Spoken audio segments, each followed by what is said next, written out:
This episode picks up with Gu Won saving Do Hee from the burning convenience store. He explains that he was able to save her because the tattoo was transferred back to him. We still don't know how this happened, why, and the consequences. However, our lovebirds are okay, and that is what matters. Perhaps it is due to the choices they made in these dire moments. They were ready to die for each other. Did their love move fate?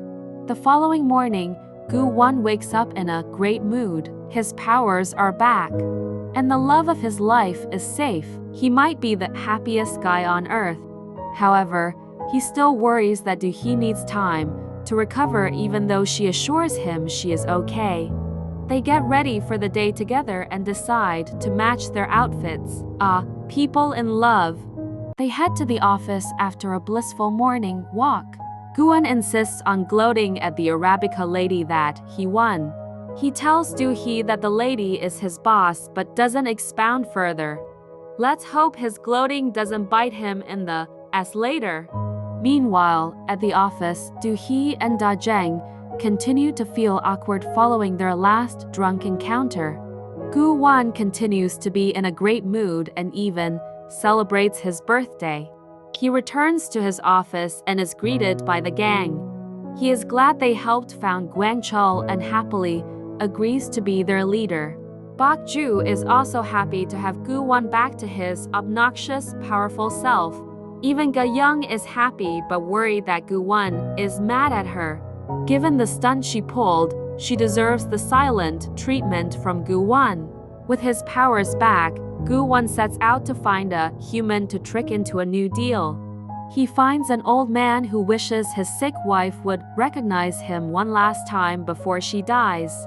Gu Won agrees to help the old man but fails to understand why. He would sign up for hell just for a few minutes with his wife. The man explains he must say something to his wife before she departs the world. As the wife recognizes him, the man thanks her and expresses his love for her. The wife dies after promising to meet her husband, even in her next life.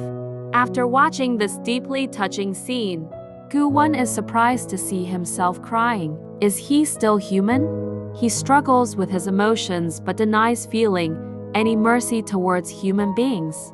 He returns to Do Hee's office and they discuss finding the person behind Gwang Chul. They deduce that only a few people knew about their plans in Sakho. First, there is Bok Ju, Seok Hoon, Ga Young, and Da Jang. Gu Won argues that Da Jang is the most suspicious of all, and they start tailing her. They are surprised to discover she is in a steamy affair with Bok Ju. These two started dating after the drunken night that Bok Ju took Da Jang home. They went from enemies to friends so fast.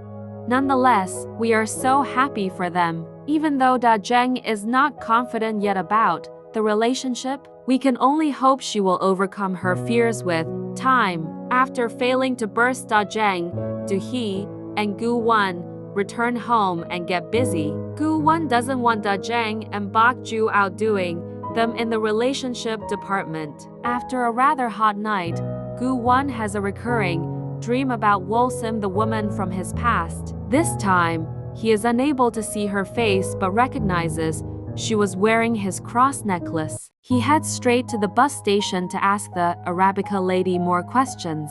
She is the deity, so he figures she will have answers for him. As usual, she doesn't answer him directly. Instead, she asks him to figure out why he erased his memories of Wolsim. She says they must have tormented him too much. Lastly, she cautions him that people fated together will find each other one way or another.